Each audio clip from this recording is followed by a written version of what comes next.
듣보들과 함께 영화를 통해 교양을 넓힙니다. 듣고 보는 듣보 영화 지금 시작합니다. 안녕하세요. 네, 안녕하십니까? 안녕하세요. 겨울 온 것 같아요. 네. 아, 이번 달 내내 감기를 달고 살고 있는 저는 가지언니입니다. 네. 저는 이 한겨울 직전에 일주일 동안 베트남에서 실컷 놀다가 비키니 라인 빼고 새까매진. 그게 또 부의 상징 아닙니까? 이 계절에. 달달보름입니다. 네. 저는 아직 나는 건재하다. 건강을 잘 지키고 있는 시에나입니다. 반갑습니다. 아, 좋습니다. 네. 진짜 한 달 정도 지나가면 이제 끝이네요. 그죠. 가을이 끝나고 다음 주부터 당장만 해도 기온이 훅 떨어질 거라는 맞아요. 예보가 있더라고요. 곧 돌아오는 네. 주에 일교차가 엄청 심하더라고요. 그리고 요즘에 극장에 재밌는 영화가 되게 많이 하는 것 같아요. 오, 맞아요. 네, 뭐 보셨어요? 저희 저번에 방송에서 다뤘던 원배틀 어나더 애프터, 예, 그거랑 얼굴? 네, 그래서 어쩔 수가 없다가 되게 보고 싶었는데 타이밍이 한번 딱 늦어지니까 그리고 이제 슬슬 나오잖아요. 스포나 이런 그쵸. 관람평들이 보통 그런 영화들은 이제 기대했었어도 남이 다 보고 평가를 하기 시작하면 그때부터는 또 보기 싫어지더라고요. 그래서 맞아, 그거는 그런 게 있지. 보고 싶은 영화 중에 하나다. 예. 요즘 뭐 보셨어요, 시에나? 저는 그 가지 언니가 놓친 어쩔 수가 없다를 봤고 그 그 원배틀은 제가 또 타이밍이 안 맞아서 원배틀을 못 봤어요. 크로스. 네. 크로스. 전 둘 다 봤습니다. 아우. 얼굴까지 봤습니다. 다 보셨군요. 네, 그리고 지금 기회가 되면은 그 프랑켄슈타인도 개봉을 해서 보고 싶은데 그 주변에 하는 상영관이 별로 없어가지고 요즘에 진짜 독점이 더 예전보다 심해졌어. 많아졌나? 게다가 무슨 일본 애니메이션 왜 이렇게 많이 해요? 맞아요. 미치겠어. 진짜 많이 하는데요? 네, 요즘에. 아니 뭐 싫어하는 건 아닌데 그렇게까지 할 이유가 있나? 나 그러니까요. 작은 영화들 더 많이 보고 싶은데. 그러니까 뭔가 매니아층을 공략하려는 의도가 확실히 보이는 것 같아요. 네. 그러니까요. 그래서 요즘에 많이 나오는 뭐 체인소맨 어. 뭐 이런 거는 제 스타일 아닌 것 같아요. 두 분은 어떤 장르 좋아하세요? 저는 스릴러 추리 요런 장르는 정말 뭔가 개봉한다라고 하면은 딱 관심 깊게 보는 것 같아요. 좀 음흉스러운 OTT 보더라도 일단은 그런 쪽을 먼저 검색을 합니다. 얼굴이 약간 그런 장르 아니었어요? 맞아요. 그래서 그거는 개봉하자마자 바로 무대 인사로 봤습니다. 시에나 언니는 어떤 거 좋아하세요? 저는 일단 확실하게 SF나 액션 장르를 완전히 선호하는 취향이고 근데 영화 보다 보니까 제가 전기 영화를 좋아하더라고요. 맞아. 그때 발견했어. 맞아요. 그래서 전기 영화를 좋아한다라는 건 알고 있었는데 근데 그러면서도 좀 영상미가 좀 뛰어나면 더 좋아하는 것 같아요. 그리고 또 따뜻한 거 좋아합니다. 네. 저는 유달리 아이들이 주인공인 영화를 좀 좋아해요. 괴물이라든지 네, 아니면 주연 자체가 어린이인 경우들도 좋고 네. 좀 뭐랄까 가장 순수한 생명체한테 배우는 기쁨이랄까 그런 게 아이들이 주연인 영화들한테 되게 많이 느껴져서 오늘 제가 고른 영화도 그래서 최근 가장 핫한 영화인 윤가은 감독의 세계의 주인을 골라봤습니다.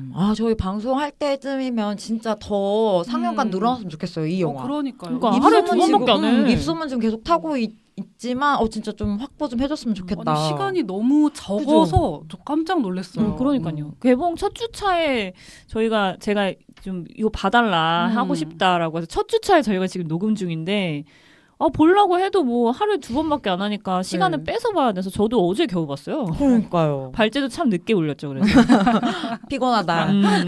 그러니까요. 근데 그래도 불구하고 저는 그 전 작품들을 너무나 다 재밌게 봤기 때문에 안 본 게 없더라고요. 제가 봤는데 손님도 봤고 기억이 잘 안 나. 근데 보긴 봤어. 아마 콩나물? 술 취해서 본 것 같아요. 그 전 영화는 다 단편 네, 영화였죠. 아니요. 그 콩나물이랑 손님은 단편? 콩나물도 너무 좋아해서 전 유튜브에 구매를 해놔서 심심하면 한 번씩 보거든요. 그리고 우리들은 제가 영화인문학 강의 나가는 것 중에서 주요 컨텐츠 중 하나예요. 되게 좋아하는 영화라서 많이 소개해 드리려고 하는 거죠. 너무 좋아하니까. 그리고 우리 집도 그 이후에 나와서 보긴 했는데 사실 우리들만큼 임팩트가 크진 않았던 것 같아요. 약간 결이 비슷해서. 아무튼 그래서 윤가은 감독님을 언제 나오나 하고 기다리고 있었는데 작년쯤에 이제 영화 제작 소식을 들었었거든요. 그래서 기다리고 있다가 이번에 나온다고 해서 아 이때다. 이건 해야 된다. 그래서 덥석 잡아왔죠. 벼르고 있었군요. 네. 일단은 이게 좀 주의를 드릴 게 네. 아무런 정보를 보지 않고 가기를 감독님도 권해드리기도 하고 맞아요. 본 저희로서도 제발 좀 안 듣고 가셨으면 좋겠다. 그래서 혹시라도 방송 듣고 볼래요라고 하시는 분들은 살포시 잠깐 정지를 눌러주시고 저희 조회수 안 나와도 상관없으니까 나중에 보고 오셔서 듣기를 바랄게요. 맞아. 제발. 그럴 이유가 있습니다. 이게 뭐 거대한 스포일러가 있는 게 아니지만 맞아. 관객들이 오롯이 느껴야 하는 감정이 뭔가 이 결과를 알았을 때 다른 이야기들을 전달받았을 때 느낄 수가 없기 때문에 맞아요. 모르는 상태에서 보시기를 부탁드리고요. 네, 그러면 그걸 좀 이미 저희는 말씀드렸으니까 이제 좀 편하게 얘기를 한다라는 네, 여기서부터 가정하에 이제 스포 네. 갑니다. 주의하세요. 네, 가지 언니에게 간단한 영화 줄거리 소개를 부탁드리겠습니다. 네. 일단 영화의 주인공은 반장이자 이제 학교에서 진짜 남녀 구분 없이 모두와 허물 없이 잘 지내는 인싸 중에 인싸. 그러면서 연애가 요즘 가장 큰 관심사인 평범한 18살 이주인입니다. 네. 그래서 주인이는 같은 반 친구의 수호가 아동 성폭력범이 출소 후에 다시 동네로 돌아오는 것에 대해서 반대 서명 운동을 전개하는데 그러면서 그 부탁을 받죠. 서명을 해달라고. 근데 전교생이 동참하던 중에 오직 주인만 서명문에 동의할 수 없다며 서명을 거부하게 됩니다. 수호는 주인을 어떻게든 설득하려고 하지만 그럴수록 주인의 거부 반응도 격해지면서 네. 결국 한바탕 싸움이 벌어지게 됩니다. 이때 화가 난 주인이 아무렇게나 질러버린 한마디로 인해서 네. 주인에 대한 소문이 퍼지고 설상가상 주인의 정체를 추궁하는 익명의 쪽지가 계속 주인에게 배달되면서 평온했던 주인의 세계가 흔들리면서 네. 그 주인의 내면과 가족 그리고 주변 친구들을 비롯한 모든 인물들이 혼란을 겪어내면서 네. 그 속에서 드러나는 각 인물들의 상처와 감정을 섬세하게 담은 작품입니다. 네. 네, 좋습니다. 한 2시간 정도의 러닝타임인데 네, 전작들에 비하면 꽤 긴 것 같아요. 아 그래요? 근데 뭐 보시다 보면 그렇게 또 길다고 느껴지진 않으실 테니까 맞아요. 네. 일단 영화를 보시면서 확인을 해보시길 바라고요.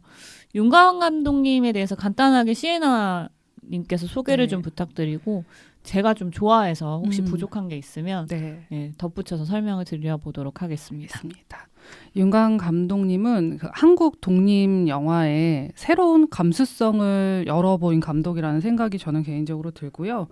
되게 섬세한 시선이 돋보인다고 느껴졌는데 아까 이제 보름과 가지 언니가 봤다고 얘기해 주신 콩나물 그리고 손님을 비롯해서 2016년도에 이제 장편 영화 우리들로 이름이 좀 많이 알려졌어요. 그때 초등학생들의 우정과 외로움을 담백하게 표현하면서 큰 찬사를 받기도 했고 또 이후에 우리 집이라는 영화로 2019년도네요. 네, 네. 가족이라는 울타리 안에 관계를 따뜻하면서 현실적으로 풀어냈습니다. 그리고 그 이후에 오늘 함께하는 세계 주인까지 주목할 만한 영화들을 보여주는 감독이고요. 덧붙인 설명은 이제 보름에게 패스해 보도록 하겠습니다. 네, 주로 아이들이 주연이고요. 네. 그래서 그런 GV에서 그런 질문을 굉장히 많이 받으시더라고요. 왜 아이들인 영화만 찍습니까? 근데 저는 그 질문이 조금 무례하다고도 생각하는 게 감독의 스타일이잖아요. 근데 그쵸. 그거를 굳이 뭐 왜? 궁금할 수는 있는데 아이들의 세계도 무궁무진하기 때문에 저는 들려드릴 이야기가 아직 되게 많을 거라고 생각하거든요. 그러니까 맞아요. 그 질문을 하신 분도 궁금하시긴 하겠지만 약간 애들 얘기가 뭐가 재밌어? 이런 게 좀 깔려 있는 것 같은 느낌도 들어가지고 그렇잖아요. 그 우리들 영화에서 보면은 아빠 대사 중에 그런 게 있거든요. 애들이 뭐 고민할 게 뭐가 있어. 그냥 학교 가고 밥 먹고 뭐 애들이랑 공부 잘하고 놀고 하면 되지 이러는데 사실 그 작은 세계에도 엄청나게 많은 맞아요. 복잡한 것들이 많은데 다 크고 보면은 우리는 있잖아요. 그쵸. 그러니까 아이들의 세계가 되게 단순하다고 생각하기 때문에 그런 질문이 나오는 게 아닌가 싶어요. 근데 저는 같은 이유로 그래서 아이들이 주연인 영화를 되게 좋아하는 편이고요. 특히 그 콩나물은 진짜 항상 말씀드려요. 저 그 강의할 때도 윤광 감독님 콩나물 20분밖에 안 되는 건데 진짜 좋으니까 500원 투자하셔가지고 유튜브에서 구매해서 보셔라. 네. 너무 좋다.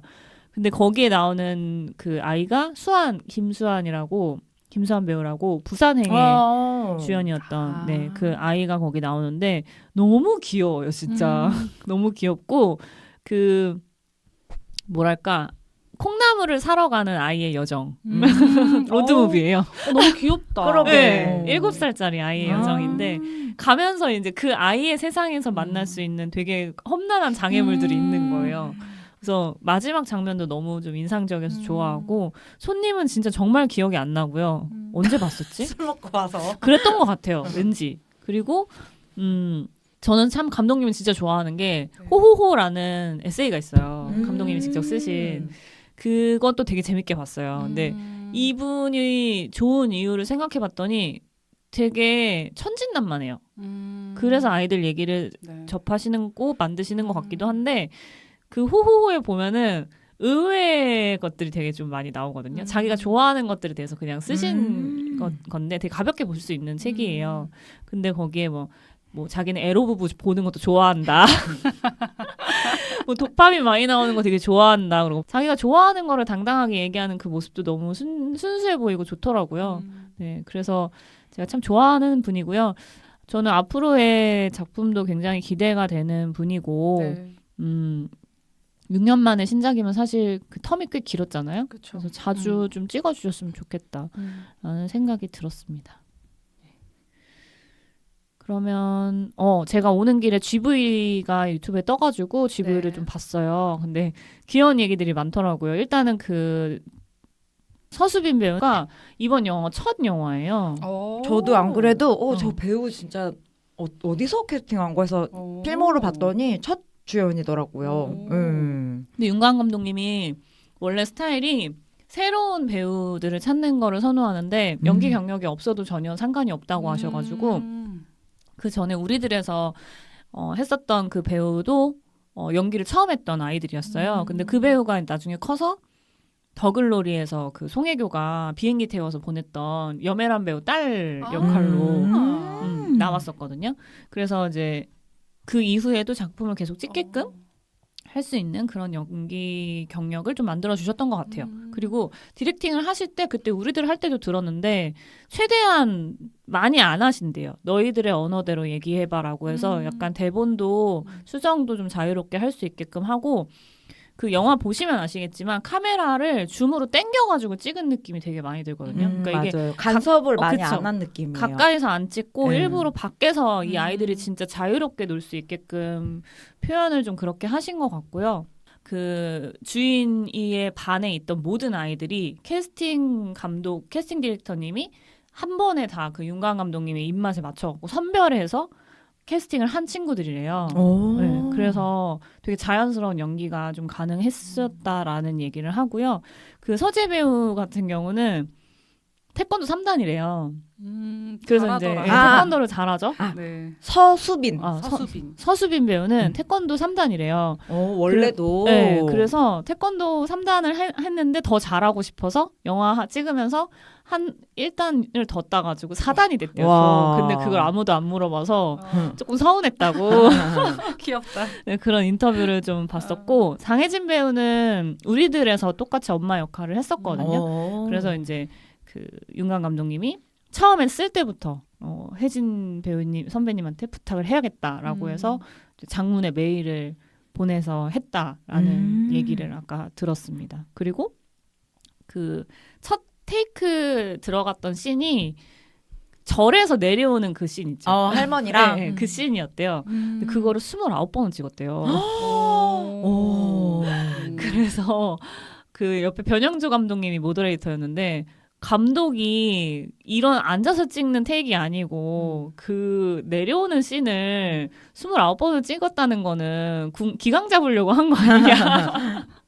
되게 힘들었다. 일리가 있네. 네, 하더라고요. 진짜. 근데 그 배우님이 얘기하는 거 들어보니까 그 모든 테이크에서 다 디렉팅이 다 조금씩 달랐다는 거예요. 이번엔 이렇게 해줘, 이번엔 이렇게 해줘, 뭐 이렇게 좀 다르게 지시를 받았다라고 하고 비슷하게 그 세차장 씬 거기서도 뭐 5번인가 6번을 찍었다고 들었는데 이것도 이렇게 할 때 배우님 얼굴이 이쪽에 걸렸으면 좋겠어, 이쪽에 걸렸으면 좋겠어. 그래서 그것도 다 디렉팅을 되게 섬세하게 했다라고 하더라고요. 그러니까 애초에 영화 만들 때부터 굉장히 좀 여러 가지 디테일을 신경을 써서 찍으시는 분 같다라는 게 GV 통해서 좀 더 다시 한번 네. 느껴졌습니다. 그러면 가볍게 얘기를 해봤으니 좀 감상 얘기를 오래 했으면 좋겠어요. 그래서 발제를 그렇게 많이 하진 않았거든요. 영화가 좋으면은 네. 감상 얘기할 게 되게 많더라고요. 그래서 일단 두 분의 이야기를 먼저 들어보도록 하겠습니다. 예, 시에나는 어땠나요? 네.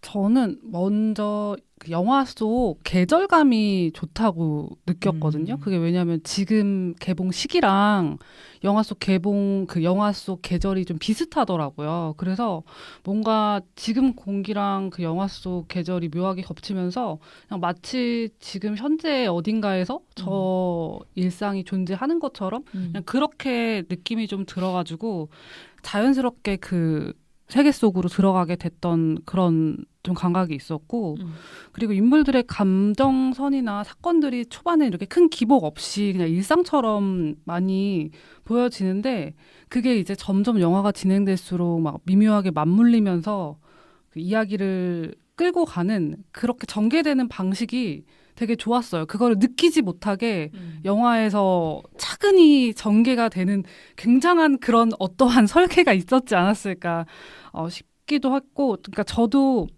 이제 처음에 이 작품 그 주제 얘기해도 되는 거죠, 이제. 네. 그 성폭력 피해자, 가해자, 그리고 주변 사람들을 다뤘다는 걸 저도 아예 모르고 봤어요. 그래서 그걸 다루는 접근이 저는 너무 인상적이었거든요. 왜냐하면 사실 한국 영화에서 이런 소재를 안 다뤘던 건 아닌데 그런 소재를 다뤘다라는 영화가 나오면은 되게 보고 싶다보다 사실 걱정이 앞서는 게 사실인 것 같아요. 맞아. 항공주. 왜냐면은 진짜 정작 좀 자극적으로 그리죠. 그니까요. 그런 것 때문에 본질적인 것은 정작 그렇게 크게 다루지 않고 딱 그 자극적인 것만 포커스를 맞춰서 그것만 화제가 되는 그런 게 너무 싫어요. 그래서 그런 영화가 나오더라도 나와 동떨어진 이야기라고 느껴질 수밖에 없는 것 같아요. 그러니까 내 일이 아니다. 그냥 저건 영화 속 이야기? 약간 이렇게 분리를 하게 되는 것 같은데 근데 이 영화는 그런 거랑 완전 정반대로 진행이 되잖아요. 뭔가 일상의 결처럼 나도 고등학교 때 저랬지 막 이렇게 하다가 진짜 자연스럽게 스며드는 방식으로 이야기가 풀리더라고요. 그래서 누구나 겪을 수 있는 일상 속 장면이나 그런 평범한 대화 안에서 폭력의 흔적이 조금씩 드러나는데 그게 관객에게 거부감을 전혀 주지 않았고 오히려 이건 우리 곁의 이야기일 수도 있겠다라는 생각이 되게 많이 들었던 영화예요. 그래서 저는 그 점이 정말 훌륭했다고 생각을 했어요. 이런 접근이 일상의 이야기처럼 보이니까 평범하게 보여서 별거 아니라고 느낄 수도 있지만 저는 책이든 영화든 이런 사회적인 이야기를 우리의 이야기처럼 전달하는 그 방식이 굉장히 쉽지 않다고 생각을 맞아. 하거든요. 그래서 영화를 보는 내내 되게 그냥 아무렇지도 않게 정말 그냥 영화만 봤어요. 내가 무슨 감정을 느낀다 이런 것도 생각 안 하고 영화만 계속 봤는데 영화가 다 끝나고 이제 그 막 올라가잖아요. 근데 이제 짐을 주섬주섬 챙기는데 갑자기 뭔가 묵직하게 확 오는 거예요. 갑자기 뭔가. 근데 그게 뭔가 내 감정에 의해서 올라왔던 어떤 감정이라기보다는 그냥 그런 일상일 수도 있겠나. 뭔가 이게 나의 이야기일 수도 있고 뭐 우리 아이의 이야기일 수도 있고 옆집의 이야기일 수도 있고 그런 거를 이렇게 일상적으로 전달을 했다라는 고마움? 약간 그런 느낌이었던 것 같아요. 그래서 저도 처음에 나 왜 눈물이 나지? 나 모르겠는 거예요. 그 눈물의 의미를. 근데 아마 일종의 약간 되게 고맙고 감사한 영화라는 생각이 들었던 것 같고 그래서 이런 방식으로 무언가를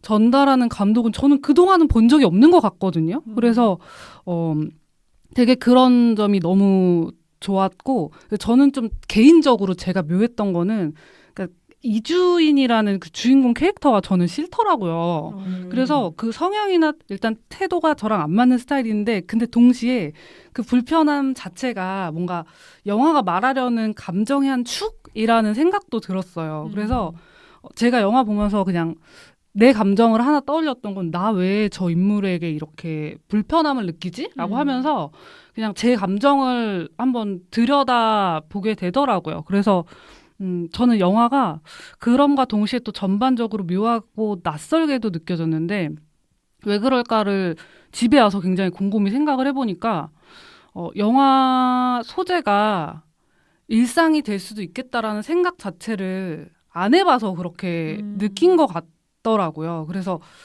사실 저는 약간 그 아까 취향을 얘기했다시피 좀 오락처럼 가볍게 어떻게 소비하는 영화가 취향이긴 하지만 이렇게 이 세계의 주인처럼 영화가 다 끝난 후에 묵직함을 남겨주는 영화가 별개로 진짜 좋은 영화라고 생각을 하거든요. 그래서 그런 의미로 굉장히 좋았던 좋은 영화라고 그러니까 제가 좋았던이 아니라 좋은 영화라는 생각이 저는 좀 들었습니다. 네.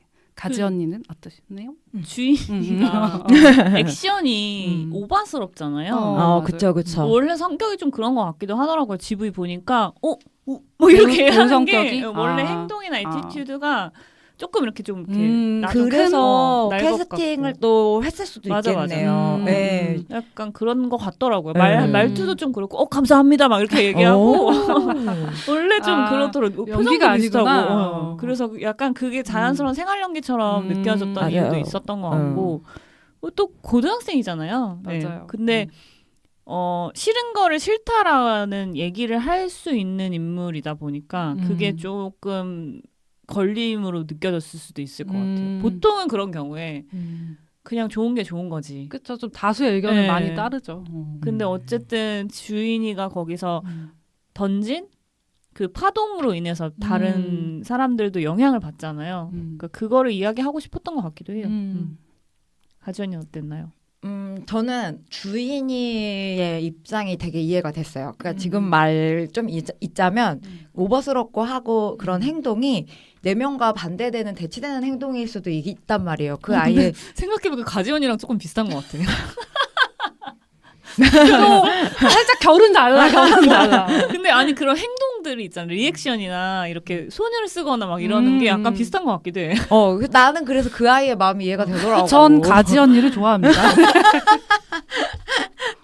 그래서 그리고 주인이가 어쨌든 그 내용에 동의할 수 없었고 거기서 말을 하게 된 거는 주인이의 트리거가 걸렸기 때문이라고도 생각이 들어서 주인이는 좀 저는 공감했었고 일단 저의 소감을 말하자면은 일단은 저는 진짜 너와 나 그 영화도 되게 많이 떠오르더라고요. 학교의 일상이라든지 이런 거. 근데 너와 나가 좀 꿈 같은 연출이었다면 확실히 이거는 되게 진짜 생생한 연출. 그래서 내가 진짜 영화를 보면서 와씨 PTSD 나 고등학교에서 만난 애들 만난 친구들 같아 막 약간 그 정말 너무 맞아. 그 느껴 느낌이 짓는 친구 아니었냐고.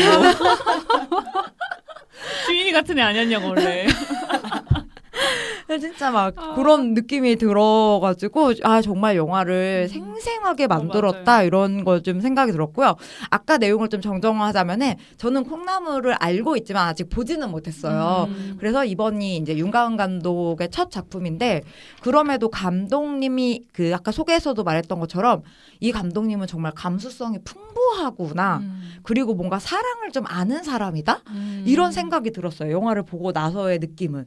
그래서 섬세하다, 따뜻하다, 생생하다라고 딱 세 개로 정리할 수 있는데 먼저 진짜 섬세하다는 게 아까 시네가 말했던 것처럼 성폭력에 대해서 영화를 다룰 때 피해자나 피해자 가족 다루고 혹은 진짜 가해자 입장에서 막 너무 좀 잔인한 그렇게 좀 소비하는 경우가 많잖아요. 그런데 일단은 주변인과 그들의 감정을 되게 섬세하게 표현하는 것뿐만 아니라 무엇보다 성폭행을 가십적인 사건으로 뭔가 소비하는 사람들 거기에 대해서도 왜 그 친구들도 되게 친한 친구들이었는데 나중에 이제 주인의 그러니까 비밀? 주인의 과거 주인이 이제 성폭행 피해자였다는 사실을 알고 나서부터는 태도가 달라지죠. 야 나 불편해 이러면서 그런 모습이 그러면서도 나는 아니라 다행이다. 뭔가 이런 느낌의 뉘앙스 굉장히 친한 가까운 친구임에도 그 사건 자체가 뭔가 피해자 내 친구가 피해자가 됐을 때라도 그 소비하는 방식이 마치 피해자를 우리는 이해하는 양 얘기를 하지만 어쨌든 이중적인 것도 있잖아요. 맞아요. 정말 나는 아니어서 다행이다라는 그런 것에 대해서 되게 딱 꼬집었는데 그거를 가르치듯 뭔가 이러면 안 돼! 이렇게 얘기하는 게 아니라 진짜 시에나 말처럼 묵직하게 안에 쥐어주는 느낌이 있더라고요. 그래서 진짜 섬세하게 표현하려고 노력을 했구나. 그런 게 되게 많이 느껴지는. 그래서 저는 주인이보다는 그 주변 친구들의 반응에서 그런 걸 더 많이 좀 느끼게 됐어요. 예. 그래서 맞아. 나도 진짜 피해자에 대해서 함부로 내가 그리고 그 주인이가 공감할 수 없다. 이거는 인정할 수 없다라는 그 서명문의 내용이 피해자는 평생 지울 수 없는 지울 수 몸과 없는 마음의 상처. 근데 내가 정말 주인이었다면은 그 대목이 너무 싫었을 것 같긴 하거든요. 완전 싫죠. 네. 나라도 그거 서명이 안 될 것 같아요. 근데 정작 상황을 모르는 친구들은 일단 주인이가 피해자라는 사실을 몰랐을 때는 쟤 왜 저래? 관종이야 진짜 이런 시선이겠지만 피해자였다고 하면은 그나마 수호는 조금 미안함을 가지고 뭔가 대하려고는 하지만 그 피해자라는 사실만으로도 조금 어려워하잖아요. 그쵸. 그래서 그들을 정말 우리가 뭐랄까 너무 다른 사람으로 대하는 거 나와 정말 아닌 것처럼 대하는 거 그런 자세에 대해서 더 많이 생각을 해보게 된 것 같아요. 맞아요. 예. 그리고 그러면서도 따뜻한 느낌이 많이 들었어요. 일단은 가족의 모습이 3명 다 동생도 그렇고 엄마도 그렇고 열심히 살잖아요. 엄마가 결국에는 병이 날 정도로 그러니까는 제일 힘든 거는 주인이라는 사실을 좀 알고 있고 동생이 너무 또 동생도 까불까불하지만 누나의 맞아요. 이런 것들을 지켜주기 위해서 노력을 하고 해서 철이 일찍 들고 그래서 겉으로 처음에 봤을 땐 되게 화목하고 좋아 보이는 가정이었지만 그들 역시 가지고 있었던 그 아픔을 각자의 방식으로 풀고 있었다라는 것 자체도 좀 따뜻하게 그려진 것 같아요. 막 품비박산 나거나 그런 모습이 아니라 그냥 그렇게 묻고 뭔가 살아가는구나 뭔가 이런 시선으로 그려줬다는 거. 예, 세차장에서 우는 씬도 그렇고 울고 나서 엄마가 한 바퀴 더 돌까? 이렇게 그냥 좀 가는 거 막 둘이 같이 막 이러면서 되게 막 그렇게 소비하는 게 아니라 저도 그 씬 담담하게. 좋았어요. 엄마가 울지 않아서 좋더라고요. 맞아. 그치. 그러니까 그렇게 풀어낸 게 너무 막 비극적으로도 그리지 않고 정말 뜨뜻하게 아랫목처럼 그려져서 그분의 감수성이 또 느껴졌고 마지막으로는 정말 생생하다는 거 말했던 것처럼 배우들이 정말 저는 그 어떤 학교에 가서 캐스팅 없이 그냥 찍은 줄 알았어요. 애들 그냥 애들. 그래서 이 감독님 영화 다른 거 진짜 나도 찾아봐야겠다. 팬이 될 수밖에 없겠다 이런 생각을 했어요. 우리들도 그래요. 우리들도 초등학생인데 어릴 때 생각 되게 많이 나고 진짜 많이 났어요. 저도. 비슷한 느낌인 것 같은데 저희 지난주에 린다린다 할 때 그 얘기 했거든요. 도라랑 저랑 우정이랑 왜 한국에서 청춘물이 안 나오냐? 아무리 찾아봐도 없는 거예요. 남자 서사들이 좀 더 네. 많아요. 그런 한국은 거는 뭐 스물 아니면 뭐 이런 깡패, 거. 깡패 아니면 그런 야한 얘기하는 그런 거밖에 없고 여성 서사는 거의 없고 여성 서사 청춘물 나오면은 이제 공포 영화 영화관으로 맞아. 가거나 맞아. 아니면 맞아. 진짜 거의 그런 식이다. 서로 항공주 질투하다가 뭐 항공주 같은 맞아. 그런 성폭행 피해자 이런 얘기만 나온다. 저희가 막 그랬거든요. 아니면 야 너와 나 막 그런 거밖에 없냐? 막 이랬는데 이제 좀 이것도 물론 다른 결의 얘기지만 이런 분위기의 새로운 청춘물 괜찮은데 이런 느낌이 드는 거예요. 왜냐하면 주인이의 입장에서도 성장서사가 나름 있다고 생각하거든요. 성장이라고 보기엔 좀 어렵기는 하지만 성장은 아닌 것 같아. 성장보다는 그냥 그 상처에 대해서 대처해가는 게 하나 더 뭔가 늘었다는 느낌? 왜냐면 다양한 방식으로 트리거가 발동이 될 거란 말이지 앞으로도. 그럴 때마다 어떻게 이제 뭔가 레벨업? 그래서 되게 좋았고 주변 인물들이 되게 많이 나와서 저는 참 좋더라고요. 특히 뭐 태권도 관장님이나 아니면 고민 씨 배우가 진짜 몰랐어요. 고민 씨 나오는지. 그거 논란이 좀 있더라고요. 학폭 때문에 빠졌냐, 맞아. 거기서 빠졌냐, 뭐 이런 얘기도 있더라고요. 뭐 특출이라서 뺐다는 얘기도 있는데 아무튼 저는 고민 씨 배우 좋아하니까 목소리 딱 듣자마자 고민 씨 아니야? 원래 나온다는 얘기가 있었나? 하면서 봤었는데 저도 놀랐어요. 굉장히 중요한 역할을 하더라고요 거기서. 근데 그 봉사활동하는 그 모임 자체가 사실은 모두 다 성폭행 피해자였던 거잖아요. 가족에게 피해를 겪으신 분들 같아요. 네, 그래서 그분들이 이제 모여서 봉사활동을 하는 거였고 그게 너무 따뜻한 거예요. 피해를 입은 사람들이 사랑을 실천하면서 자기 회복을 하는 그 단체라는 게 그리고 저는 그게 청소를 하는 일이잖아요. 맞아요. 난 그래서 그것도 그치. 맞아요. 그 주인이 자체가 청소를 잘 하죠. 뭔가를 이제 깨끗하게 만드는 맞아요. 그런 역할인 것 같아서 좋았고 그리고 저는 그 주인이 친구로 나왔던 배우 중에 강채윤 배우라고 단발머리 친구 한 명 있잖아요. 야한 네, 그림 그리던 그리는 친구. 비엘인지 뭔지 그거 그리던 친구 그 친구가 사실은 처음에 쪽지 보낸 거 아닌가 의심하긴 했었어. 근데 뭐 그건 중요한 게 아닌 것 같아요. 그쵸. 중요한 게 아닌 것 같은데 그 강채연 배우의 마스크를 저는 되게 좋아해요. 나이가 그래도 꽤 있어. 25살이거든요. 진짜 동안이죠. 네, 근데 그 되게 순수한 얼굴이기도 하고 그냥 한국 여배우상에서 찾아보기 힘든 얼굴인 것 같아가지고 저는 그분이 나오면 되게 좋아하거든요. 힘을 낼 시간이라는 영화에서도 나왔었고 단편 영화, 독립 영화 좀 자주 나와요. 그래서 이제 독립 영화 많이 보시는 분들은 다 아는 분들인데 이번에 봐서 조금 되게 반가웠는데 그 친구의 표정이 굉장히 많은 것들을 말하지 않으면서 좀 보여주는 것 같은 느낌이 많이 들더라고요. 맞아, 저도 그 다른 친구들보다 무엇보다 그 친구의 태도가 제일 진실했다고 생각 들거든요. 다른 친구들은 겉으로는 막 야 그런 얘기 하지 마 하면서 되게 챙겨주는 척하면서 2차 상처를 주는데 그 친구는 처음에는 나 너 보기 힘들어 하면서 자기 감정이 굉장히 솔직하거든요. 근데 그것도 좀 이해가 되더라고요. 그동안 얘 앞에서 내가 이런 걸 그렸다는 것도 좀 그랬을 거고 되게 만감이 교차했을 거예요. 근데 그럼에도 마지막에 먼저 자기 자신을 추스리고 진짜 친구로 다가와줬잖아요. 근데 저는 솔직히 얘기하면 주인이가 그런 일을 겪었다라는 것에 대한 단서들이 앞에 좀 많이 깔려 있어가지고 되게 빨리 눈치챘어요. 그때부터 급식 먹으면서 산부인과 얘기할 때부터 눈치챘었어요. 맞아. 너 천연막 뭐 이런 거 얘기할 때. 난 몰라?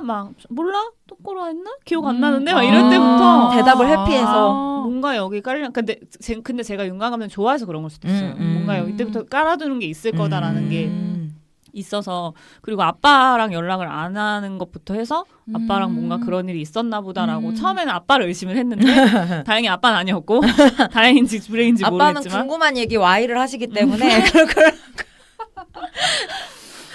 그래서 조금 그거는 좀 빨리 눈치를 챘던 것 같은데 중간중간에 되게 감독님이 길게 잡는 ሾ트들이 되게 많더라고요. 맞아요. 사과도 그렇고 쓰레기들 막 떠다니는 쓰레기도 그렇고 뭐 엄마의 그 알코올 텀블러도 그렇고 굉장히 많아가지고 그런 것들을 찾아보는 재미가 좀 있었던 영화였던 것 같아요. 그리고 저는 뭐랄까 원베트런 하나 데프터도 5점을 줬고 저는 그저 사고였을 뿐도 봤는데 그것도 5점 줬거든요. 그거 맞아요. 근데 이 영화도 5점을 줬어요. 근데 다 5점인데 셋 다 방향이 다른 5점이에요. 그 원배틀은 저한테 도파민을 최고로 찍게 만들었던 도파민 영화. 먹어! 정말 너무 이게 영화다 막 이러면서 봤던 영화였는데 그저 사고였을 뿐은 이란의 어떤 정치적인 것의 집약체 같은 느낌이어서 그 영화 한 편만 봐도 일 안에서 무슨 일이 일어나는지 알 수 있게끔 만들었던 영화였어요. 근데 인물들이 진짜 한 뭐 대여섯 명밖에 안 나오는데도 그거 불구하고 어제 지부위 한다 그랬었는데. 아, 그래요? 네, 그 인천영화공간 주안에서 가지 그랬어. 가까운데. 약속이 있었어. 그래서 이제 5점을 줬던 건데 응. 이 영화는 뭐랄까 아까 그 시에나가 말했던 것처럼 묵직한 게 저한테는 묵직한 게 그 무거운 묵직함보다 그치 영화가 원래 이런 역할을 해야지 이런 느낌? 울림의 뭔가가 이렇게. 우리가 영화를 좋아하는 이유가 이거지. 나도 딱 그 생각했어. 이게 영화의 역할이다. 어. 딱 그 생각이 딱 들었던 영화. 맞아. 그래서 영화의 본래 의미를 좀 다시 찾아볼 수 있는 영화라고 해야 될까? 그래서 윤가은 감독님 미친 건가? 아까 말했던 것처럼 사람들이 왜 픽사 영화 애니메이션을 안 좋아하는 사람들이 너무 그거를 강요해서 안 좋아한다고 하는 것처럼 윤광 감독님은 그걸 부드럽게 되게 잘 관객에게 전달을 하는 것 같아서 진짜 너무 섬세한 것 같아 확실히. 불쾌하지 않게 누가 봐도 그거 보고 아 뭐야 나 가르치려 하나 이러면 그건 인성이 이상한 사람인 거지. 픽사 영화 인성 이상하네. 아니 그 픽사 영화 보고 그거는 뭐 그럴 수 있다고 생각해. 너무 거기는 이렇게 해 뭔가 약간 그런 느낌이 있잖아. 근데 자, 아름다울 그렇게 거야. 안 느끼게 부드럽게 묵직하게 딱 그 마음을 전달하는 게 진짜 대단한 것 같아요. 근데 조금 아쉬운 점이 있다면 판타지스러운 게 그 주인인의 반 남자아이들 너무 착한. 아 맞아. 그러니까 남자아이들뿐만이 아니고 분명히 뒤에서 그런 얘기 했을 애들이 2차 가해 하는 아유, 사람들이 분명히 있었을 있지. 거예요. 분명히. 근데 사실 그런 얘기가 여기 들어가 버리면 네. 그거는 위로하는 얘기가 아니라서 다 모조리 뺐겠지만 그게 너무나 지나치게 판타지 같은 느낌은 있었다. 근데 그거를 넣었으면 저는 이만큼의 감동이 확실히 안 와닿았을 것 같아요. 절대 안 그냥 오죠. 기존 성폭행을 다루던 영화와 크게 다르지 차별점이 않죠. 없었을 것 같아요. 맞아요. 그러면은 그냥 항공주 되는 거야. 아, 맞아. 그래서 저는 그 남자친구 다시 사귄 남자친구 있잖아요. 네. 이름이 뭐였지? 다시 사귄 남자친구가 처음에 이제 둘이 태권도장에서 꽁냥꽁냥 하다가 뭔가 이렇게 진도를 나가려고 하는데 주인이가 처음에는 막 이렇게 받아주다가 나중에는 싫어 막 이렇게 하니까 혼란스러워하면서 그때 이별을 고하잖아요. 근데 그게 거기서 사실 조금 겁먹었어. 제가 막 나쁜 말 하면 어떡하지? 뭐 너 예전에 막 그랬으면서 그런 얘기 하면 어떡하지 했는데 너무 순진한 얼굴로 난 널 잘 모르겠어. 그 순간 이건 순정 만화가 되는 거잖아. 그러니까 그 장르를 되게 유지를 잘한 느낌이랄까? 맞아. 아 진짜 거기서도 또 말 잘못 대사나 차이로 진짜 그럴 뻔했다니까. 그러니까요. 근데 우리가 항상 그 학습한 그게 있기 때문에 설마 저 친구가 이상한 얘기를 할까? 영화보다 걱정해야 되잖아. 근데 그래서 저는 이 영화가 사실은 안 그런 사람이 더 많을 수 있어요. 진짜 나쁜 놈들이나 야 너 씨 예전에 그래놓고 나한테는 안 줘 막 이렇게 진짜 걔는 말했던 것처럼 못 배우고 비상식적인 애들이 그런 행동을 하지 보통의 친구들이라면은 그래요. 전 반대로 생각하는데. 그렇게까지 저는 얘기하지 않지 않을까? 반대로 피해자를 생각하기 때문에 입 밖으로 그 얘기를 못 꺼낸다고 생각해요. 그런 사람이 많다고 생각하기 때문에 실제로 까보면 어떻게 될지 모르죠. 하긴 또 그럴 수 있지. 그런데 아무튼 그럼에도 불구하고 주인이가 이야기했던 그 작은 소란이 그런 변화를 일으켰다라는 게 너무 좋았어요. 특히 저는 그 마지막 맞아. 편지 다 같이 그것보다 저는 사실 동생의 편지가 전 그때 오해했습니다. 그거는 진짜 치트키야. 맞아. 그러니까 분명히 나는 이게 얘가 뭘 가져갔을까? 너무 궁금한 거야. 이게 뭐 어떤 편지일까? 그래서 처음에는 이렇게 손편지로 써 있어가지고 군대에서 왔나? 전 남친인가? 그 생각을 했어요. 그래서 동생이 장난치려고 저는 그 법원에서 온 건가 뭐 이런 생각도 좀 했었어요. 그러니까 그렇게 많은 분량을 숨겨놓은지 모르고. 그러니까 한두 통만 근데 너무 능숙하게 숨기잖아. 저도 약간 일종의 장난으로 약간 처음에 생각했던 것 같아요. 뒤에 나올 거라는 건 알고 있었는데 근데 그 편지 보고 진짜 너무 감동이었어요. 저 회원이에요. 저는 삼촌이 사라졌으면 좋겠어요. 대신 답장 쓰려고. 우리 누나한테 이제 편지 보내지 말아요. 막 그러면서. 근데 그게 원래 그 정상 참작 뭐 이런 거 받으려고 하면은 청원서 네. 써달라. 그러니까는 너가 뭐라 그러더라. 청원서 같은 뭐 그런 거 써달라고 계속 그런 내용이겠지.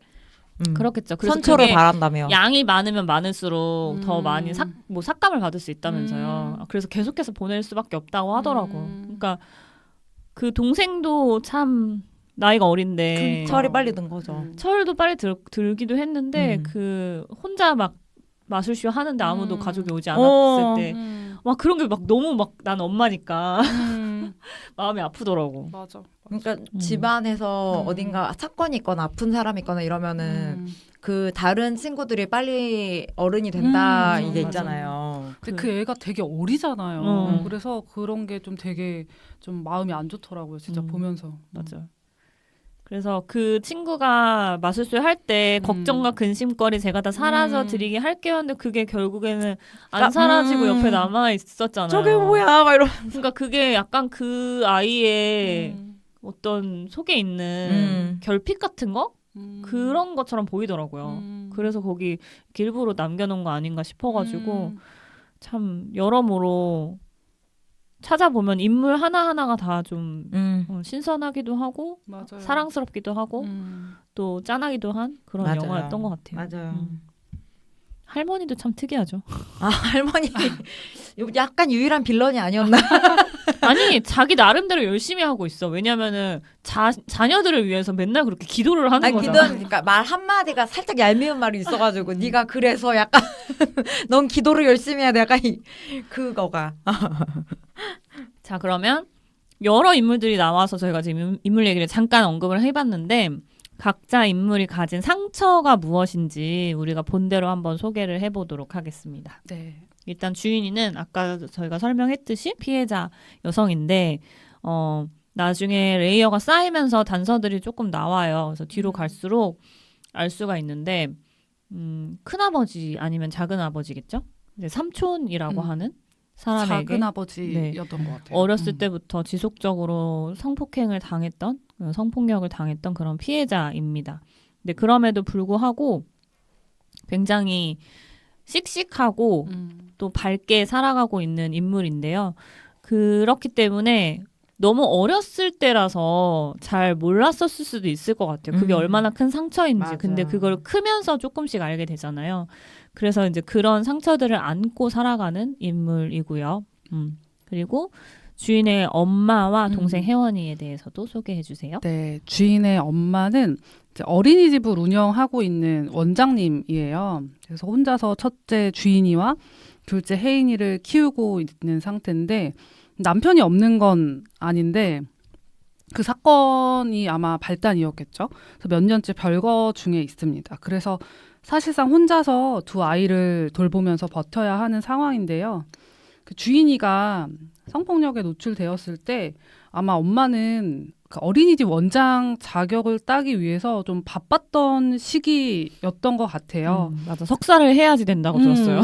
그래서 그러다 보니까 자연스럽게 어쩔 수 없이 아이들 케어에 소홀해질 수밖에 없었던 것 같고 그 일이 있고 나서 아마 많은 감정 속에서 살았을 것 같아요. 뭐 죄책감이 일단 가장 컸을 것 같아요. 뭐 만약 내가 곁에 있었다면 이런 그다가 이제 가해자가 또 뭐 누가 가해자였어도 힘들었겠지만 이제 남편의 그 형제로 나옵니다. 그 사실이 이제 엄마에게는 더 큰 상처로 다가왔을 것 같고요. 남편에 대한 원망과 동시에 아이들을 지켜주지 못했다는 자책, 또 생계를 위해 일도 해야 되고 살림도 해야 되는 그 현실까지 이 모든 것이 아마 엄마를 짓누르는 상처처럼 느껴졌어요. 그래서 겉으로는 강해 보이지만 사실 그냥 뭐 버티는 거죠. 그리고 동생 혜인이도 잠깐 이야기를 했지만 되게 어린 아이예요. 근데 너무 많은 감정을 좀 미리 겪게 돼요. 그래서 그 마술쇼 우리 아까 얘기 잠깐 했지만 그 장면 진짜 너무 좀 안쓰럽다 그래야 되나 안타깝다 그래야 되나요? 그래서 언제 오나 계속 쳐다보고 있고 자기가 열심히 마술쇼 준비하고 초대장도 다 보냈는데 이제 가족이 아무도 오지 않았습니다. 그래서 그런 점이 이제 혜인이에게는 상처로 다가왔을 것 같고 그 누나의 가해자가 집으로 편지 보내는 걸 계속 숨기고 쓰는 그 과정에서도 그 작은 아이가 어떤 감정으로 그걸 숨기고 썼는지 사실 좀 상상이 되지는 않는 것 같아요. 그래서 어린 아이가 좀 이해하기에 버거운 현실로 보였고 그런데도 누나를 지키려는 그 어린 마음이 좀 애처로워 보이기도 했습니다. 네, 주변 인물과 수호 그리고 한미도는 가지 언니가 상처를 이야기 부탁드려요. 일단은 수호는 어떻게 보면 사건의 발단을 만드는 친구죠. 봤을 때는 그래도 되게 모범적인 학생으로 보여지고요. 아빠와 싱글파파. 싱글파파와 그 동생 누리를 네. 돌보면서 지내는 이제 학생입니다. 음.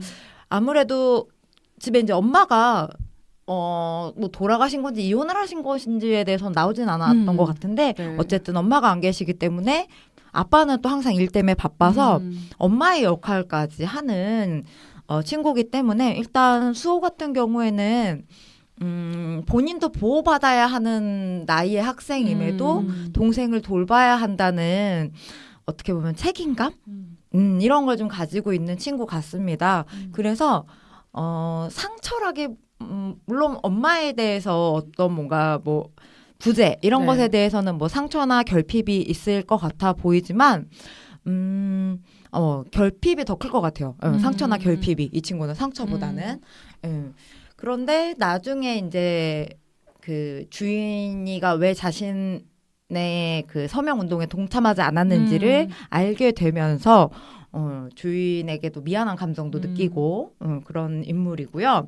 그리고 동생에 대한 책임감이 굉장히 강하잖아요. 네. 그래서 동생을 돌보는데 조금 무시당하는 것도 있는 것 같아요. 다른 엄마나 그 유치원 선생님이나 네. 왜냐면은 맞아. 그런 게 어떻게 보면은 애니까. 네가 남자애고 음. 네, 왜냐면 선생님들도 걱정하긴 하잖아요. 남자 둘인데 나중에 누리 더 크면 어떡해요 이런 얘기도 하고 그리고 누리가 명백하게 상처가 났음에도 주변 인물들이 아무도 맞아요. 아유 그거 뭐 다친 거지 그 정도 괜찮아. 예. 그래서 이 아이가 엄마처럼 누리를 돌보는 그 마음을 되게 무시받는 느낌이 좀 있어서 그런 데서 좀 상처가 있겠다. 예, 라는 생각이 좀 들었어요. 그리고 그런 거 아시죠? 어린이집에 이제 보호자의 서열도 있는 거 아시죠? 그렇죠. 맞아. 돼지 엄마 있고. 엄마가 가는 것보다 뭔가 항의를 안 되면 애 아빠도 열받았어요. 엄마들이 막 이렇게 엄마보다는 뭔가 아빠가 더 강력한 뭔가 그 항의자라는 맞아. 무언의 그런 게 있고 근데 더욱다나 여기는 수호는, 학생이고 학생이니까 그러니까 또 주변에서 약간 무시하는 그런 태도가 네가 뭘 알아. 이거 좀 선생님 다 담겨 봤어. 있어. 근데 그거는 솔직히 주인이 엄마가 잘못한 거 맞아. 그치. 깠어야지. 맞아. 보호자가 학생이든 뭐든 깠어야지. 깠어야지. 보여달라고 하면은 뭐 내가 봤을 때는 그 꼼꼼하게 확인 안 한 것 같아. 맞아. 그랬을 거야. 그리고 아니면 의심했을 수도 있을 것 같아. 왜냐면 결국에는 그 영상을 자기 딸 나오는 영상을 찾아보잖아. 의심을 했을 수도 있었던 것 같아서 그래서 일부러 감췄나 이런 생각도 좀 들고. 근데 그 제가 비슷한 상황이 CCTV를 봐야 하는 요청한 비슷한 상황이 있었는데 그 원이나 어린이집에서 학부모에게 CCTV를 공개를 안 해주더라고요. 그거 아마 경찰 데리고 가야 될 거예요. 보시려면 개인정보 대동을 해라. 때문에 맞아요. 그럴 거예요. 그래서 이렇게 뭔가 좀 학생이지만 책임감이 강한. 근데 이런. 보통 아닌 게 나중에 옆에 있는 엄마한테 이거 보세요. 맞아. 이게 정상이에요? 그러니까 얘도 진짜 보통 애가 아니야. 그리고 맞아. 그러니까 사명감이나 이런 게 넘치는 일단 그 서명 운동을 그래. 자기가 딱 나서서 하는 것도 맞아. 굉장한 나중에 정계로 나갈 수 있지 않을까 갑자기 생각. 수호가 되게 착한 게 약자의 편에서 뭔가 생각을 하는 애기는 해요. 맞아요. 많은 생각을 못해서 그렇지. 걔가 아니. 근데 우리도 마찬가지 아닐까? 만약에 나도 그러면 피해자 입장이 돼본 적이 없으니까 피해자가 평생 뭔가를 준다라고 오히려 피해자를 이용해서 서명을 받는 이런 거를 나도 모르게 할 것 같아. 아무튼 착하지만 그런 아이다. 그리고 미도. 네. 아까 전에 말했던 고민시 배우가 네. 또 굉장히 중요한 역할이죠. 미도는 일단 피해자 모임 봉사를 함께 하는 주인의 이제 내가 주인의 멘토다라고 이렇게 좀 자칭하는 언니입니다. 그래서 굉장히 주인을 되게 잘 챙겨주고 조언도 잘해주고 네. 씩씩하게 살아가는 그런 언니로 나오는데 중요한 거는 미도 역시 이제 상처가 굉장히 큰 인물이죠. 트라우마도 크고 그래서 아버지에게 성폭행 피해를 당한 그런 상처를 갖고 있기 때문에 여기서 미도가 하는 대사 중에 내가 제일 힘든 게 용서다. 특히 나를 용서하는 게 가장 힘들다라고 얘기를 해서 저는 미도가 모든 성폭행 피해자를 좀 대변하는 인물이 아닌가 이런 생각도 좀 해봤어요. 그래서 제가 예전에 어떤 상담소에서 공부를 좀 하러 갔었을 때 성폭행 피해자들이 제일 많이 하는 게 자책이래요.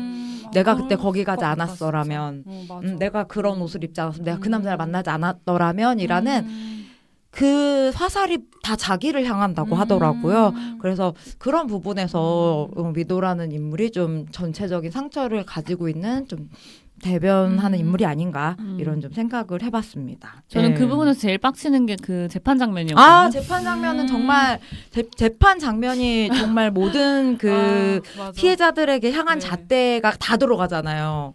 아니 그러니까. 돈을 50만 원을 왜 더 받았습니까? 그러니까. 이거는 마치 네가 그만큼 뭔가를 했으니까 받을 권리가 있다고 생각하는 거 아니냐라는 거잖아요. 근데 실제로 그런 재판이 이루어졌기 때문에 그런 대사가 쓰여진 거 아니에요. 와, 근데 그거 보고 진짜 너무 열받는 거예요. 근데 거기서 난 너무 슬펐던 게 미도가 울잖아. 아무 말도 못하고. 그게 첫 그 대사와 연결이 되는 게 자기도 주위에서 다 그러니까 네가 돈 받았잖아. 뭐 네가 그랬잖아라고 하니까 자기 자신도 그것에 대해서 그러니까는 본인이 용서가 안 되니까 그걸 아니야 이렇게 막 반발이 안 되니까는 그게 다 눈물로 그냥 막 표현이 되는 거잖아. 근데 거기서도 아주 담백하게 같이 봉사하는 언니들이 너무나 씩씩하게 얘기해주잖아. 야 됐어. 어차피 2심 맞아. 가면은 이길 수 있어. 뒤집어져. 막 이렇게 맞아. 얘기하는 그게 되게 좋더라고요. 맞아. 그리고 그냥 딱 손수건 딱 쥐어주고 갈 때도. 그러니까 심파가 아니라서 좋다. 맞아. 맞아요. 그 고민 씨가 눈물 흘리는 장면 또한 심파로 가지 않아. 왜냐면 또 빡이 치니까 그거 보면. 맞아. 전체적으로 심파가 없어서 더 담백한 것 맞아. 같기도 해요. 이렇게 각자의 인물들이 다 상처를 가지고 사는데 그러면 우리가 나눌 수 있는 선에서 내가 가진 상처는 뭔지 한번 얘기해 보실 수 있으세요? 네. 어. 해볼 수 있는데 저는 사실 생각을 해봤을 때 상처라고 할 수 있는 큰 사건은 없었던 것 같은데 근데 그 아무것도 아닌 것 같은 작은 일들이 계속 쌓이다 보니까 그게 어느 순간 빵꾸가 나는 상처로 느껴질 때가 있더라고요. 저는 그렇죠, 뭐. 그게 주로 뭐 관계에서 오는 게 많았는데 그러니까 저는 이제 가끔 한번 얘기를 하기도 했었는데 저는 제 곁에 되게 신기한 사람들이 많이 있었어요. 어릴 때부터. 그래서 제가 막 사주 볼 때 제가 계속 그 단골 질문이 제 주변 사람들은 왜 다 이상한가 이런 거를 맨날 물어볼 정도로 그러니까 이상한 사람들이라는 게 뭔가 시기하고 질투하고 깎아내리고 골탕 먹이려는 이런 사람들이 저는 쉬지 않고 계속 있어요. 그러니까 좋은 점이 있다면 올해 면역 주사를 맞다 보니까 이제 웬만한 사람이 저한테 뭘 해도 사실 크게 놀랍지가 않은 그런 게 있어요. 감사하네. 그러니까 진짜 뭐야 그게 다야? 약간 이 정도 그런 게 더 해봐. 그런 게 있어요. 그러니까 내성이 좀 생긴 거죠. 그래서 근데 한때는 진짜 사람 자체가 싫었을 때도 있었고 관계를 유지한다는 게 중요한가? 그리고 뭐 아무에게도 만나도 기대를 하지 말자 막 이런 생각을 했는데 돌이켜 보면은 그런 생각을 했다는 것 자체도 여전히 좋은 사람을 기대하고 있었던 것 같아요. 그래서 지금은 이거에 대해서 생각했을 때 그냥 예전과 좀 다르게 이게 뭐 단단해진 건지 아니면 나이가 들어서 그런 건지 모르겠는데 뭐 만났을 때 불편하게 하는 사람이고 좀 힘들게 하는 사람이면 그게 뭐 아무리 오래돼도 이제 더 이상 이어가고 싶다는 생각이 크게 안 들더라고요. 그러니까 그렇게 마음을 정리하고 나니까 훨씬 가볍고 그냥 그동안 나를 힘들게 했던 게 또 이제 와서 보니까 별게 아니었구나. 그냥 그렇게 생각이 들었어요. 시에나 얘기 듣다 보니까 생각난 말이 있는데 제가 MBTI 강의를 할 때 SF SF 분들은 아침에 일어나면서부터 상처받을 준비를 하고 눈을 진짜? 뜬다. 오. 왜냐면 그만큼 타인에게 내가 배려하고 신경 써주는 이런 것들이 조금 있다 보니. 근데 더 윗단계는 NF. 나잖아. NF는 태어날 때부터 상처받을 걸 각오하고 태어난대요. 왜냐면은, 그러니까 내가 배려하는 수준이 다른 사람과 다른 거죠. 그러니까 난 왜 이런 모양? 넌 NF 아닌 것 같아, 막 이래. 난 그걸 알아서 그 내가 해준 거에 대한 기대는 하진 않아. 그죠. 그러니까 이게 나도 그거 있어. 그러니까 이제 우리가 그거니까 우리가 그거를 내가 그걸 인식하고 하면 괜찮은데 이제 이걸 인식하지 못하는 원래는 이제 기대했지. 그러니까 나이 들면서 이게 좀 단단해지는 건데 그 갑자기 이 NF 특징이 생각이 나면서 저도 이제 좀 약간 묘한 동질감을 느꼈다. 다 NF잖아. 나 ENFJ고. 예. 그래서 NF 모임이네요. 그래서 저는 어디까지 공개를 까야 되나, 뭔가 공개를 해야 되나, 막 고민을 굉장히 많이 했습니다. 왜냐면은 이걸 이렇게 뭔가 내가 발설을 하면은 주인이 되는 혹시나 거지. 누군가 들을까봐. 예. 한국에 가지. 사실 가족에게 살짝 받은 상처들이 있습니다. 그럼 누구나 다 있지 않아요? 네. 근데 이제 제가 부모님이 일찍 돌아가셨잖아요. 그러다 보니까 이제 작은 아버지, 작은 어머니 뭐 이렇게 더 이제 가깝게 챙겨주시면서 지내고 결혼 연도가 어떻게 이렇게 좀 겹치게 된 거죠. 그래서 그 친구가 9월에 식을 올리는데 저는 이제 그 당시 이제 남자친구였던 남편과 얘기를 하기를 우리 한 5월쯤 뭐 이렇게 생각을 하고 있었어요. 근데 9월에 한다길래 이거 어떡하지? 나 5월에 할 생각이었는데 그래서 이걸 조심스럽게 얘기를 했는데 그때 제 결혼식장에 그럼 나는 가지 않겠다. 왜? 미신이 좀 있어요. 무슨 먼저 미신? 그 좋은 행사를 가면 복을 이쪽에서 다 갖고 간다는 그런 거 맞죠? 맞아요. 들어봤어요. 엄청난 미신이네요. 네. 몰랐어요 그런 거 있는지. 사실 그게 그때 굉장히 상처였어요. 그쵸, 당연하죠. 그치 미신이니까 더 상처지. 미신이지만 어쨌든 결국에는 나는 친자식이 아닌 건 맞지. 뭐 이런 것도 해서 이래저래. 그래서 저뿐만 아니라 제 동생도 그때는 되게 상처를 많이 받았어가지고 그때 좀 그게 좀 굉장히 크게 남았는데 근데 지금은 시간이 흐르고 저희도 좀 마음 정리가 좀 된 게 그럼에도 그분들이 우리를 보살펴 주시고 그때는 그랬지만 지금 좀 미안해 하시는 게 느껴져요. 그래서 그래 그럴 수 있지. 그냥 지금은 좀 많이 아문. 그래서 이렇게 얘기를 할 수 있게 된. 그러니까 상처가 있습니다. 저는 성폭행 당할 뻔한 기억이 있거든요. 그래서 뭐 주인이처럼 그렇게 지속적으로 막 트라우마가 있는 건 아닌데 저도 그때 밤에 걸어가다가 남자가 따라와가지고 주차장으로 끌려갔었어요. 어머. 그래서 눕히고 어머. 몸을 더듬다가 이제 얘가 보통 애가 아닌 것 같으니까 그냥 포기하고 가더라고요. 약간 초범이었던 것 같기도 해요. 왜냐면은 뭐 여러 번 경험이 있던 사람이었으면은 제가 막 몸부림을 치거나 하면 제압하는 방법을 알았을 텐데 너무 악을 쓰니까 다른 사람들이 나올까봐 무서웠는지 도망가더라고요. 그래서 그때 기억 때문에 한동안 저도 막 밤길 다니는 게 조금 무서웠던 적이 있었던 너무 것 같은데 무섭지. 그쵸. 근데 그렇게 오래 가진 않았던 것 같고 무의식에 남아있어서 한 번씩 이렇게 움찔움찔하고 네, 그럴 때가 있었어요. 근데 최근에 좀 극복을 한 것 같긴 해요. 그 생각은. 그리고 저는 이 주인이 엄마 보면서 되게 나랑 닮아 있다고 생각한 게 저도 고도 적응형 알코올 중독자였기 때문에 그 텀블러에 술 넣어서 먹는 거 보고 깜짝 놀라고 저도 항상 그랬거든요. 술 먹는 거 들키기 싫어가지고 그래서 막 엄마가 그러잖아요. 우리 딸은 술 먹는 사람이 아닌데 그러잖아요. 근데 저의 남편 빼고 모든 사람들이 다 그렇게 생각했었단 말이에요.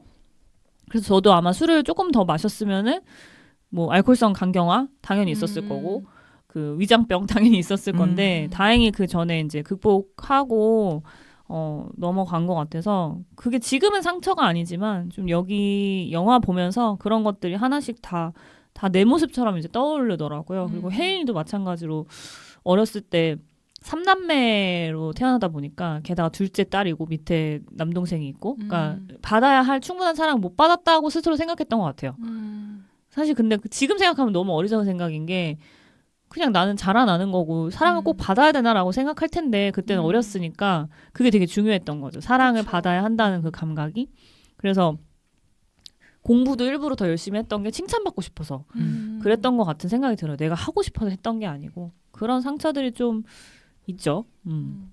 그럼 이 상처들을 어떻게 하면은 약간 동력으로 삼을 수 있을지. 왜 영화에서 보면 주인이가 쓰잖아요. 꿈에다가 저는 다수의 연애 경험으로 사랑할 수 있는 준비가 되어 있습니다라고 연애 고자라고 자신을 설명했던 본인의 그 연애 경력을 가지고 직업을 꿈을 사랑이라고 쓸 수 있는 그런 에너지가 되는데 네. 우리가 지금 이야기한 이런 상처들이 어떻게 다른 에너지로 바뀔 수 있을지 한번 얘기를 해볼까요? 근데 저는 아까 전에 가족에 대한 상처를 이야기했잖아요. 그러다 보니까는 저의 친동생 그리고 저의 남편에 대한 그 더 소중한 애착, 사랑하는 마음 이거에 대한 중요성을 조금 더 많이 깨달은 것 같아요. 그래서 저는 항상 남편한테도 동생한테도 정말 말뿐이 아니라 사랑한다는 표현이나 이 뭔가 내가 곁에 너 있어라는 것들을 좀 보여주려고 좀 많이 하거든요. 따뜻하게. 그래서 오히려 사랑할 줄 알게 됐네. 그렇죠. 뭔가를 가족을 사랑하고 사랑이라는 게 뭔지를 조금 더 알게 된 것 같아요. 그러면서 좀 더 그러니까 더 노력하려는 나는 뭔가 더 사랑해주고 아프게 하지 말아야지 이런 생각을 좀 하는 것 같아요. 저는 그 영상이 되게 떠올랐는데 예전에 유튜브에서 이렇게 컵에 물이 가득 차 있는데 그 안에 이제 흙을 넣어놓고 어떤 사람이 흙을 숟가락으로 이렇게 계속 퍼내서 물을 깨끗하게 만들려고 하는 영상을 봤어요. 근데 흙을 이제 숟가락으로 퍼내려고 하니까 이게 잘 안 되는 거예요. 그러니까 이제 숟가락을 내려놓고 깨끗한 물을 가져가서 거기다가 계속 부으니까 오히려 흙이 나가면서 정화가 되면서 물이 더 맑아지는 영상을 봤었어요. 근데 그게 저는 너무 기억에 많이 남더라고요. 그러니까 결국에는 흙이 어떻게 보면 우리 컵이라는 우리 안에 상처인 거죠. 그래서 좀 좋은 거가 뭐 여러 가지 있지만 의미 있고 내가 좋아하고 그런 것들을 좀 많이 채우면서 상처를 완전히 없애거나 극복하기보다는 상처는 여전히 그 자리에 있지만 내가 이제 더 자라서 그게 희석되고 옅어지는 그런 게 아닐까라는 생각이 좀 들면서 그래서 저도 제가 이제 받고 싶었던 그런 사랑이나 어떤 뭐 외부 뭐 관계에 있어서 보살핌 같은 거를 그래서 저는 제가 다른 사람한테 줄 수 있는 여건이 되면은 주려고 해요. 그래서 그렇게 줬을 때 뭐 진짜 뭐 4시간 쓰고 뭐 에너지 쓰고 하지만 그게 결코 헛되다는 생각이 안 들고 또 되게 좋더라고요. 보람도 있고 그래서 그냥 내가 받고 싶었던 거를 내가 주자. 오히려 약간 그런 생각을 좀 많이 해보기도 했어요. 맞아. 이 영화에서 말하는 메시지가 딱 그거인 것 같아요. 여기서도 보면은 다들 피해자 연대 모임이긴 하지만 그 사람들이 오히려 사랑을 줌으로써 그거를 회복하는 그 과정이랑 우리가 상처를 그거를 동력으로 바꿔서 에너지로 사용하는 그 과정도 상당히 유사하다는 생각이 들고 저는 그 성폭행 피해자가 될 뻔한 그 사건 이후로 성폭행 피해자들한테 연대를 더 적극적으로 하게 됐어요. 이런 심정이었겠구나. 이런 문제가 있었겠구나. 그런 것들을 좀 더 크게 알게 된 것 같아서 오히려 인권 감수성이 좀 더 높아졌다고 해야 되나? 그 전후로 그때가 제가 27살이었던 것 같은데 이제 뭐 페미니즘 이런 거 전혀 모를 때였어가지고 그 사건 이후로 오히려 공부를 좀 많이 하게 된 것 같아요. 왜 내가 여기서 밤늦게 돌아다녔다고 욕을 먹어야 되지? 이게 왜 문제가 되지? 그런 생각들을 좀 더 깊게 했던 것 같고요. 그리고 이제 뭐 고도저공형 알코올 중독 문제는 지금은 술을 끊었지만 그 술을 끊었기 때문에 할 수 있는 다른 것들이 되게 많고 그때 제가 술을 마시지 않았다면 지금 깨달을 수 없는 것들이 굉장히 많다라는 생각이 들어가지고 오히려 그때 그 경험이 나쁘지만은 않다. 그 생각도 들어요.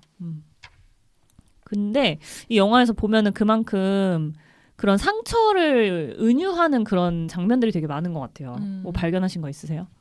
전 동생이 마술하는 것도 똑같은 것 같아요. 결국 눈 마술이 속에? 아예 없어지는 거가 아니잖아요. 예, 그러니까 제 고민 그 종이도 발견이 된 것처럼 마술 같이 그냥 우리가 상처를 입거나 마음속에 트라우마 같은 것들이 내가 받은 것에 대해서 나는 괜찮아라고 말을 하지만 그것은 결코 이제 없어지는 것은 아니다. 그래서 두 분도 얘기하셨지만 상처는 그냥 가지고 있다라는 걸 내가 인식하고 그때그때 이제 보듬어 줘야 되지 않나. 그래서 그 마술 생각났고요. 그리고 누리라는 아이가 저는 그 메타포 자체인 것 같거든요. 그 아이 그치. 자체가. 네, 그래서 걔가 맨날 기부스인데도 나 안 아파 안 아파 하잖아요. 근데 그 안 아프다는 말이 주인이한테는 주인이는 나는 괜찮아 하는 사람인데 내가 내 진짜 진심을 걔가 자꾸 그러니까 내 모습을 걔한테 투영을 한 거죠. 예, 아프지만 괜찮아 하는 자기 자신과 다쳤는데 안 아파 하고 그러니까 꼬집잖아요. 결국에는 이래도 안 아파? 막 이러면서 그러니까 그 모습 자체가 겉으로 표현되는 그 주인의 모습인 것 같아요. 누리가. 예, 그래서 누리라는 아이가 참 조금 안쓰러우면서 걔가 안 아파 괜찮아 하는 것도 걱정 안 시키려고 그러는 걸 수 있거든요. 맞아. 예, 오빠랑 그밖에 없으니까. 맞아. 그래서 결국에는 그 얘기를 똑같이 주인이 엄마한테도 하죠. 이래도 안 아파요? 이래도 안 아파요? 하면서 너무 슬펐어. 진짜. 결국 울잖아 엄마가. 아파. 근데 응급실 갔어 그러다 진짜. 진짜 아팠어.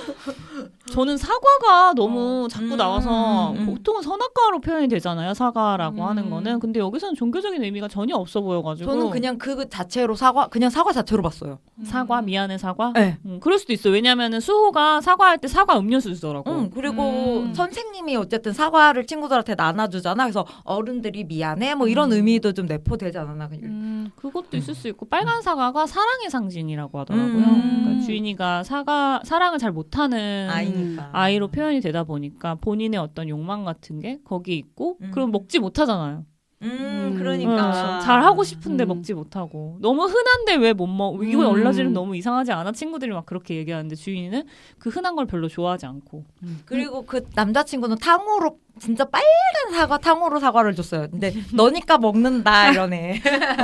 저도 사과 봤는데 저는 또 좀 다르게 느낀 게 사과가 단단한 과일이잖아요. 근데 또 쉽게 멍이 들기도 하고 또 떨어뜨리면 부서져 버리기도 하잖아요. 그래서 뭔가 겉으로 보기엔 멀쩡해도 안에는 상처가 생기기 쉽고 애벌레도 있을 수 있어. 약간 전 사과가 교실 속 아이들 같기도 했거든요. 왜냐하면 같은 나무에서 자라도. 똑같은 햇빛 보고 자라도 맛도 다 다르고 다 상태가 다르잖아요. 그래서 그냥 그런 결로 저는 한번 생각을 해봤어요.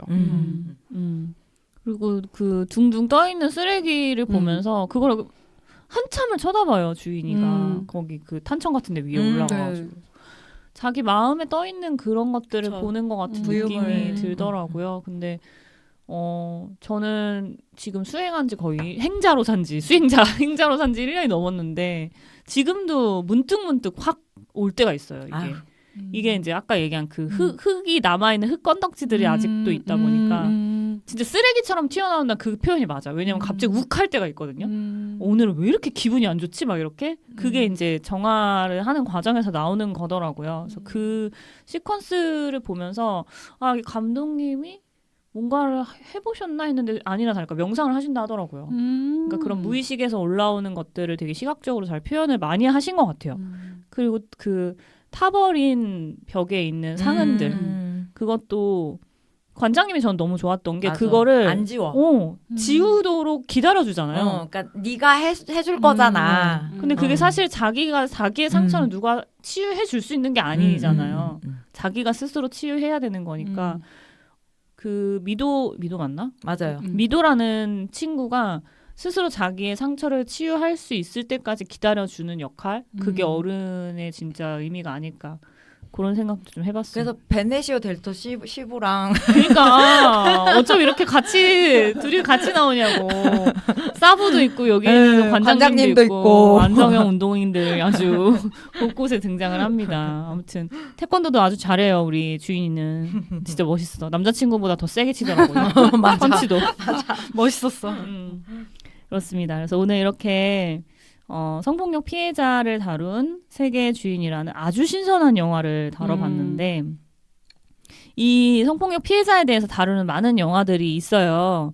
혹시 추천해 줄 만한 것들이 있는지 한번 여쭤보고 그게 이유가 있다면 그리고 이 영화랑 비교해서 어떤 또 특징이 있는지 함께 설명해 주시면 좋겠습니다.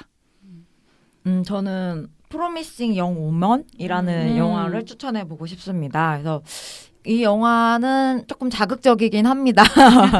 굉장히 자극적인데 근데 이제 시선이 피해자나 피해자의 가족이 아니라 피해자의 베스트 프렌드의 시선으로 그려지는데 네. 그런 부분에서 되게 흥미로운 것 같더라고요. 그래서 이 친구라는 영역을 확장하면은 누구나가 될 수 있는 거잖아요. 그래서 이 피해자나 피해자 가족뿐만 아니라 그런 친구나 다른 사람에게 또한 그 성폭력이라는 게 트라우마나 피해가 될 수 있다.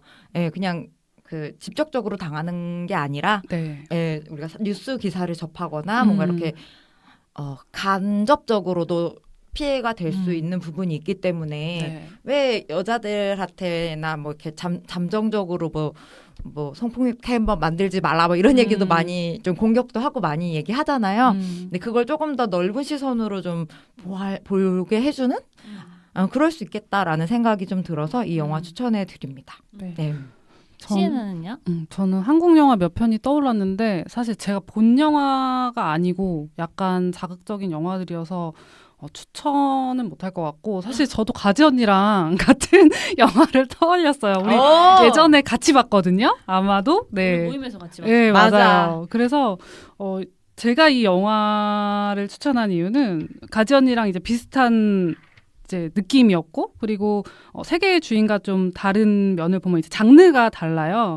약간 복수라는 요소가 들어가다 보니까 자극적이에요. 여성의 입장에서 봤을 때 쾌감이 있는 요소들이 있어요. 그래서 결이 다르고 세계의 주인이 현실적이고 조용하게 일상한 주제에서 다루는 영화라면은 이 프로미싱 영 우먼은 여성의 분노와 복수를 통해서 카타르시스를 느끼게 하는 영화라고 할 수 있을 것 같습니다. 저는 최근에 봤던 영화 중에서 정수윤이라는 그 우리나라 한국 영화 독립 영화가 있는데 네. 김금순 배우라고 아마 거기 폭삭소가수다 거기도 나왔던 분이시거든요. 최근에 이제 조금 TV 연기로 좀 넘어오셔가지고 네. 인지도가 높아지고 있는데 독립 영화 되게 많이 나오셨어요. 이분이 주인공인 영화고 다른 것보다 좀 놀라운 거는 이게 중년 여성의 그런 그러니까 설명을 좀 드리면 남자친구 그 중년 여성이 남자친구가 생겼는데 두 분이 그냥 잠자리를 다 즐기고 그냥 옷을 완전히 벗은 거 아니에요. 속옷만 입은 상태로 뭐 춤춰봐 해서 춤을 췄는데 그거를 찍은 거예요. 근데 그거를 이제 동료들한테 보여주면서 네, 좀 수근거리는 일들이 발생을 하는데 그것도 되게 자극적이지 않게 그냥 일상이죠. 일상처럼 이렇게 다뤘는데 좀 이것도 그 문법에서 크게 벗어나지는 않지만 그래도 많이 자극적이진 않고 좀 섬세하게 접근하려고 노력했던 그런 영화라서 추천을 드리고 싶고 이거는 그 문제뿐만이 아니고 어떤 노동권 관련해서 노동 문제도 같이 좀 직조된 그런 영화라서 네. 괜찮게 보실 수 있을 것 같습니다. 듣보영화 인스타그램 아이디입니다. db.movies db.movies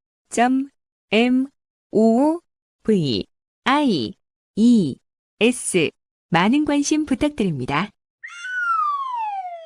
시간이 많이 흘러서 이제 마무리를 좀 해볼 건데 저희 다음 주 영화는 도라님이 준비하신 가족의 탄생입니다. 김태훈 감독님의 영화고요. 네, 저희 그럼 다음 주에 또 다른 영화로 만나보겠습니다. 그럼 다음 주에 만나요. 안녕. 안녕. 안녕.